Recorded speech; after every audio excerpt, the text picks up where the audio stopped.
Okay, so what we're looking at here is the second gear clutch pack for the CD4E automatic transmission that came in the escapes and the whatever the Lincoln equivalent of this piece of junk is. And this piece here that we pulled off with the slide hammer, this is actually the pump, and this shaft here goes all the way to the front of the transmission. And essentially, anytime the engine is spinning, the shaft is spinning, and that's what provides fluid pressure to the rest of the transmission through the series of channels here.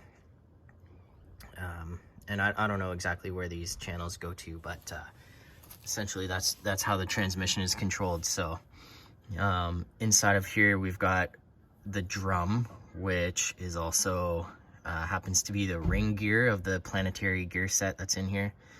And I'll provide you pictures of this stuff so that you can better understand it.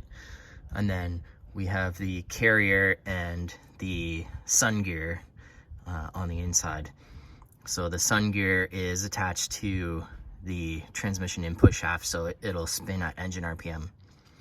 And in second gear, this there's a diaphragm underneath of here. You see the little peg there?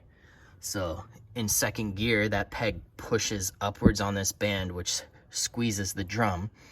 So essentially you have the sun gear spinning at engine RPM, which is the drive gear, and the carrier is stationary.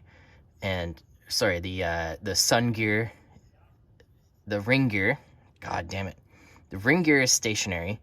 The sun gear is the drive gear, and the carrier is the driven component. So that's how you obtain the gear ratio of second gear. Now this is a 2/4 band, which means that this planetary gear set is also responsible for fourth gear as well, but fourth gear works a little differently, where the sun gear is still the drive gear, but they use a clutch pack to hold the carrier stationary, and the ring gear becomes the driving gear. So you have a completely different gear ratio from exactly the same gear set. And again, I'll provide you more pictures so that you can understand how that works.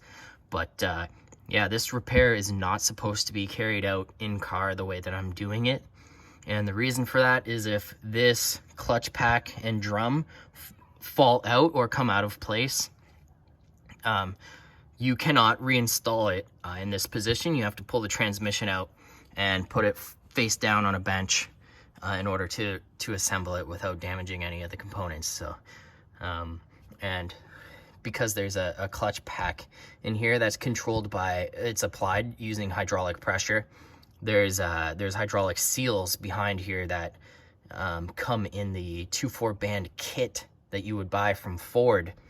So if you ever got a quote to have the 2/4 band repaired, the labor time would be something like 14 hours or something like that, or maybe 12 hours to remove the transmission entirely, lay it down on a bench.